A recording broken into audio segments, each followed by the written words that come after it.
फिर दादी सुशीला दवाई मिलाई हुई चाय को बहू सुजाता को पिलाने के लिए सुजाता को बुलाने उसके कमरे में जाती है। सुजाता बहू क्या कर रही है अपने कमरे में अकेले अकेले?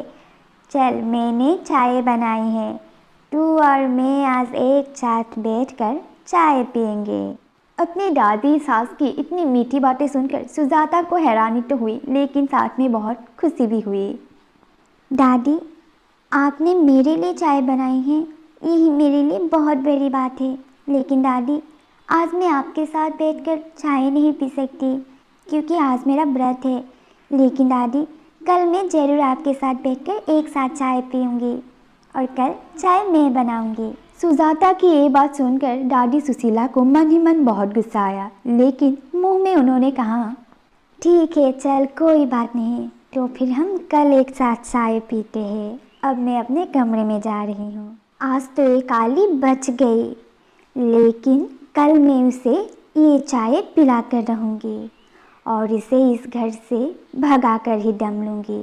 कल देखती हूँ इसे कौन बसाता है।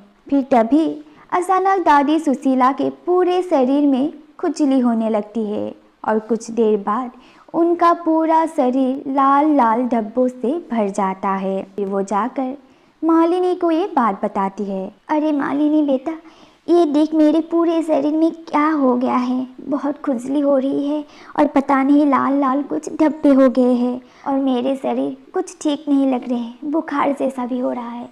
बेटा तू डॉक्टर को बुला ले जल्दी। ओ गॉड दादी, आपके पूरे शरीर में ये क्या हो गया?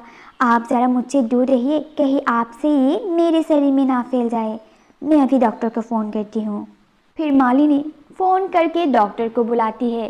फिर डॉक्टर घर आता है और दादी को देखने के बाद कहता है, इन्हें एक स्किन की बीमारी हो गई है, शायद बाहर कभी जाते समय किसी और के शरीर से इनके शरीर में फैल गए होंगे। अब जितना हो सके आप दोनों भी इनसे थोड़ा दूर ही रहिए, वरना आपके शरीर में भी ये फैल सकता है। मैंने दवाई दे दी है, कल सुबह तक ये ठीक हो जाएगी। फिर डॉक्टर चले गए और डॉक्टर के जाने के बाद मालिनी कहने लगी, अरे भाभी अब जल्दी से चलो इस कमरे से, वरना ये बीमारी हमारे शरीर में भी फैल जाएंगे। मैं तो जा रही हूँ, मैं तो आज दादी से बहुत दूर रहने वाली हूँ। ये तुम कैसी बातें कर रही हो मालिनी? आज तो माँ जी, राघव और देवर जी भी घर पर नहीं हैं, तो हमें ही तो दादी का ख्याल रखना है ना।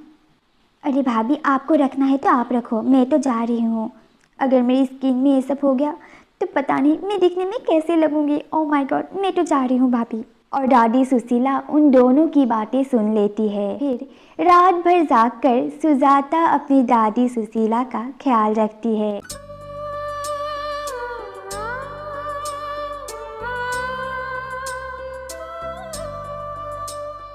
और सुबह तक दादी बिल्कुल ठीक हो जाती है। और जब सुबह दादी सुशीला की आँख खोलती है तो वो सुजाता को अपने पास उनका ख्याल रखते हुए पाती है और ये देखकर उनकी आंखें भर आती है। जिस सुजाता को वो इतना नफरत करती थी, आज उसी सुजाता ने रात भर जागकर उनका ख्याल रखा। सुजाता बहू, हो सके तो मुझे माफ़ कर देना। ना जाने मैंने तुझे क्या कुछ नहीं कहा, हर बात पे तुझे अपशगुन कहा, लेकिन कल पूरी रात जगकर तूने मेरा ख्याल रखा और इसीलिए आज मैं ठीक हो पाई। अगर कल तू नहीं होता तो पता नहीं मेरा क्या हाल होता। नहीं नहीं दादी, ये आप क्या बोल रही है? आप मुझसे माफ़ी मत मांगिए, मुझे आपकी बातों का कभी बुरा नहीं लगता। आप तो हमारे प्यारे दादी हो ना, और अब आप ठीक हो गई हो, यही हमारे लिए सबसे खुशी की बात है। अंत भला तो सब भला। आखिरकार दादी सुशीला को ये समझ आ ही गया कि इंसान की पहचान उनकी रंग रूप या सुंदरता से नहीं, बल्कि इंसान की अच्छी और साफ मन से होती है। हमारी कहानी को भी हम यहीं पर करते हैं ख़त्म। अगर आप सबको कहानी अच्छी लगी तो प्लीज़ वीडियो को लाइक, कमेंट एंड शेयर कर दीजिएगा।